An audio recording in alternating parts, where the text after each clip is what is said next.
நம்ம இல்லாதது வந்து ஒற்றுமை அண்ணன் இருக்கணும்னு நினைச்சா கண்டிப்பா அவங்க பயந்து கொடுத்துருப்பாங்க. நம்ம அந்த ஒற்றுமை இல்லாதனாலே கொடுக்க மாட்டாங்க. இது ரெண்டு வியாபாரத்துக்குள்ள உள்ள சிக்கல்.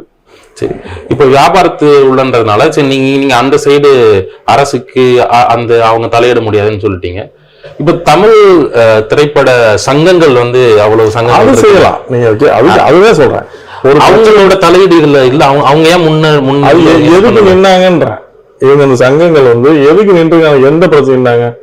இப்ப இந்த விஜய் சார் படத்துக்கு சென்சார் இல்ல, எந்த சங்கம் கேட்டுச்சு? இல்ல அதுல அரசியல் காரணம் இருக்கு. எது வேணாலும் கேட்டேன், அரசியல் வந்துட்டாரு இப்போ. அரசியல் எதுல வர்றது அது வேற.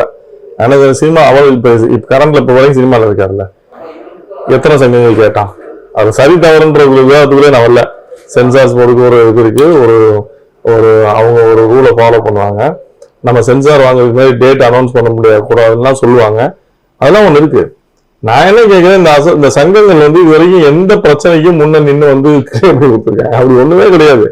அவங்க ரொம்ப மெத்தனமா இருக்காங்கன்ற அதனால எதனால சார்? அது எதனாலதான் யாருக்கும் அந்த எந்த ரெஸ்பான்சிபிலிட்டி கிடையாது. வந்தவங்க பதவி வந்து உட்காந்தோமா முடிஞ்சுமா அதோட வீட்டுக்கு போவாங்க, அவ்வளவுதான், முடிஞ்சு போச்சு. நிறைய பேருக்கு அந்த இதுக்குள்ள வர்றவங்களுக்கு என்ன நடக்குதுன்னே தெரியாது. ஒரு அமௌண்ட் எடுத்துட்டு வருவாங்க, எனக்கு ஓட்டு காசு கொடுப்பாங்க, மக்கள் மாட்டாங்க. தமிழக மக்கள் எப்படி வாக்குக்கு பணம் வாங்கிட்டு போடுறாங்களோ அந்த மாதிரி இவங்க அசோசியேஷனே வாக்குக்கு பணம் கொடுத்து ஜெயிச்சதுக்கோ அவங்க அவளே அவங்க பார்க்க போயிடுவாங்க.